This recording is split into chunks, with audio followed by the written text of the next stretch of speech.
تمہاری دعائیں تمہاری زبان سے ادا ہونے سے پہلے ہی قبول ہو جاتی ہیں۔ بس ان کے ملنے کا وقت تمہارے مانگے ہوئے وقت سے تھوڑا مختلف ہوتا ہے۔ تو پھر یہاں یوں مایوس بیٹھنے کا کیا فائدہ، جب وہاں اللہ تمہاری پکار کا انتظار کر رہا ہے۔ اپنے اس تھکے ہوئے دل کو بتا دو کہ اللہ نے اسے اکیلا نہیں چھوڑا۔ کون لکھ دیا ہے مقدر میں، اس نے تمہاری دعاؤں کو ادھورا نہیں چھوڑا۔ وہ ماننے کو تیار بیٹھا ہے، تم اس کو مناؤ تو صحیح، پھر دیکھو کیسے وہ مہربان تمہاری دعاؤں کو تمہارا مقدر کر دے گا۔ جب وہ تمہیں پسند کر لیتا ہے نا، تو وہ تمہیں ان چیزوں کے ذریعے سے آزماتا ہے جو تمہیں پسند ہوتی ہیں۔ جو آزمائش دیتا ہے وہ اس پر پورا اترنے کی ہمت بھی دے دیتا ہے۔ جو مشکلات دیتا ہے وہی تمہارے لیے مدد کے وسیلے بھی بنا دیتا ہے۔ وہ یوں تمہارا صبر آزماتا ہے کہ کب تک اس سے مانگتے ہو۔ وہ یوں تمہاری محبت آزماتا ہے کہ کیا اس کی محبت کے لیے اپنی محبت کو چھوڑ پاتے ہو۔ پھر تم اس کی رضا کے لیے اپنی جس خواہش کو رد کر دیتے ہو، وہ اسی خواہش پر راضی ہو کر اسے تمہارا مقدر بنا دیتا ہے۔ تو پھر نصیب کے لکھے ہوئے پر مایوسی کیسی؟ تمہارا رب جب چاہے جو چاہے بدل سکتا ہے۔ جب اللہ کی جانب سے تمہارے صبر کا صلہ آئے گا، تب تم بھول جاؤ گے کہ تم نے کبھی کچھ کھویا بھی تھا۔ یقین رکھو، اللہ کی تعبیریں ہمارے دیکھے ہوئے خوابوں سے بہت بہتر ہوتی ہیں۔ پھر یہ مت دیکھو کہ تمہارے بس میں کیا ہے، بلکہ یہ دیکھو کہ جس سے مانگ رہے ہو اس کے بس میں کیا نہیں ہے۔ اور جب تمہاری نیت صاف ہوتی ہے اور تم کسی کام کو کرنے کی ٹھان لیتے ہو، تو کائنات کی ساری طاقتیں متحرک ہو جاتی ہیں، اور پھر اللہ خود تمہاری مدد کرتا ہے۔ جس نے یہ زخم دیا ہے وہی اس پہ مرہم بھی لگائے گا، اور اللہ سے مدد مانگ کر کبھی بھی کوئی بے یار و مددگار نہیں رہا۔ وہ تمہاری ان جاگتی ہوئی آنکھوں میں ایسی دلکش نیند اتارے گا کہ پھر تمہاری کوئی بھی رات نیند سے خالی نہ ہوگی۔ وہ جانتا ہے کہ تم تک تمہاری پسند کو پہنچانا کب بہتر ہے۔ جو تمہیں دیری لگ رہی ہے وہ اصل میں تمہاری جلد بازی ہوتی ہے۔ اللہ تمہیں جلد ہی اس طرف سے آزاد کر دے گا جس کی تکلیف تمہیں کہیں چین نہیں لینے دیتی۔ اللہ تمہیں اس سے بڑھ کر عطا کرے گا جو تم چاہتے ہو، وہ اسی کو تمہارے حق میں بہتر بنا دے گا جو تم مانگتے ہو۔ صبر مشکل ہے، بہت مشکل ہے، لیکن اس کا صلہ بے حد خوبصورت ہے۔ ابھی نہ صحیح، مگر تمہاری دعاؤں کا جواب جب بھی آئے گا کون سے خالی نہیں آئے گا۔ وہ اگر درد ایسا دیتا ہے کہ ساری رات آنکھ نہ لگ سکے، تو وہ سویرا بھی پھر ایسا دیتا ہے جو ان آنکھوں کو ٹھنڈا کر دے۔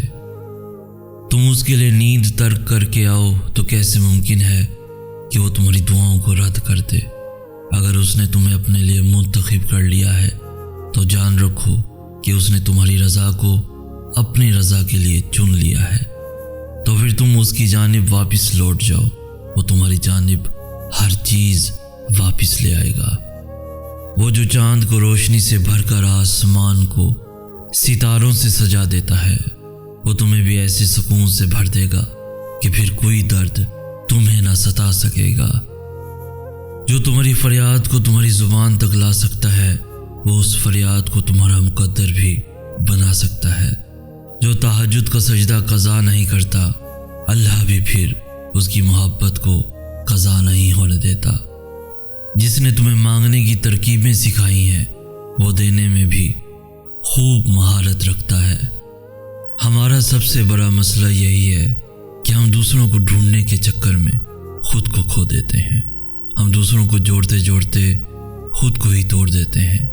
ہم سوچتے ہیں کہ محبت عزت نفس کی قربانی کا نام ہے۔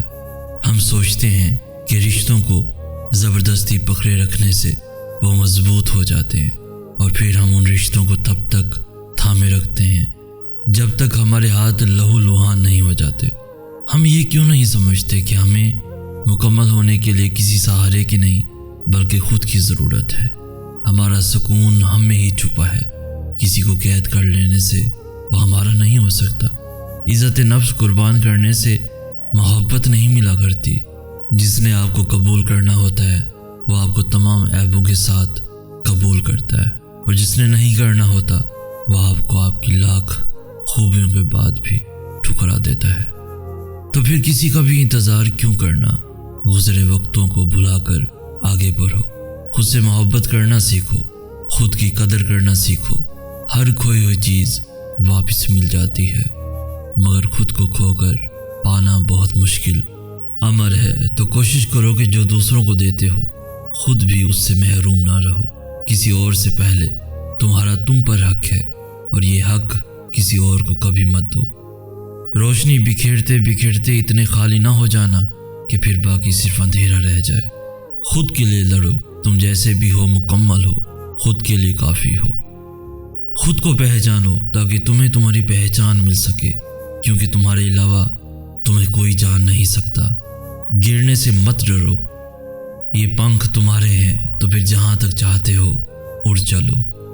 دعائیں ناممکن چیزوں کے لیے ہی تو ہیں، ایسی چیزیں جو تمہاری پہنچ سے باہر ہیں، ایسی چیزیں جو تمہارے مقدر نے تم سے چھین لی ہیں، ایسی چیزیں جن کے ملنے کی تمہیں کہیں سے بھی امید نہیں، ایسی چیزیں جن کے ہونے کا تم خواہ میں بھی تصور نہیں کر سکتے، ایسی چیزیں جن کے مخالف ساری کائنات آ کر کھڑی ہو جائے، ایسی چیزیں جو تمہارے تخیل میں بھی نہ سما پائیں، ایسی چیزیں جنہیں ماننے سے تمہاری عقل انکار کر دے، ایسی چیزیں جن کے رونما ہونے کا تمہیں احساس تک نہ ہو، ایسی چیزیں جن کو دیکھ کر تمہاری عقل دنگ رہ جائے، ایسی چیزیں جنہیں نہ کبھی کسی نے دیکھا ہو اور نہ سنا ہو، ایسی چیزیں جن کے تذکرے سے الفاظ بھی گھبرائیں، ایسی چیزیں جو تم سوچتے ہو کہ کبھی حقیقت نہیں بن سکتی، ایسی چیزیں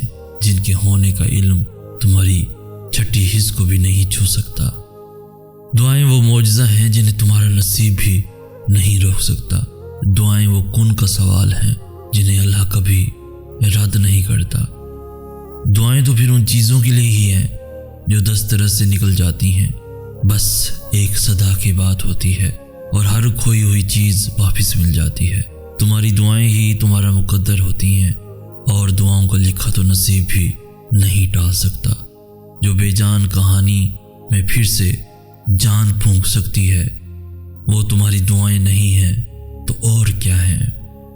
ناممکن سے ممکن تک کا جو فاصلہ ہے وہ بس اتنا سا ہے جتنا تمہارے ایک ہاتھ کا دوسرے ہاتھ سے ہے، اور کبھی کبھار تم اتنے سے فاصلے کو بھی دیکھ نہیں پاتے ہو، کیونکہ تمہارے تخلیق کردہ وسوسے اور تمہاری التجاؤں کے رد ہونے کا خوف تمہارے یقین پہ اتنا حاوی ہو جاتا ہے کہ تم بھول جاتے ہو کہ کوئی ہے جو تمہیں کبھی بھولنے والا نہیں۔ دعاؤں کی طاقت کی انتہا تو یہ ہے کہ اللہ خود اپنے لکھے ہوئے نصیب کے باوجود بھی تمہاری رضامندی کا انتظار کرتا ہے کہ جو تمہیں پسند نہیں اسے اپنے مطابق جتنی دفعہ بھی چاہو بدل لو۔ وہ تو چاہتا ہے کہ تم اس سے مانگو اور وہ تمہاری پسند کو پسند کر لے۔ تمہیں لگتا ہے وہ تمہیں تمہاری رضا کا ایک قطرہ نہیں دے سکتا؟ جس کی دسترس میں 7 سمندر ہیں، تو پھر جس کی ذات اتنی لامحدود ہے کہ 2 جہانوں میں بھی نہ سما پائے، اس سے محدود دعائیں کیسی؟ وہ مانگو جو پانا چاہتے ہو، پھر یہ مت دیکھو کہ وہ تم پا سکتے ہو یا نہیں۔ تم توکل رکھ کر چل دو، منزل کا فیصلہ رب پہ چھوڑ دو، اور جلد ہی اللہ تمہارے لیے ایسا معجزہ بھیجے گا جس کی نہ کوئی حد ہوگی اور نہ ہی کوئی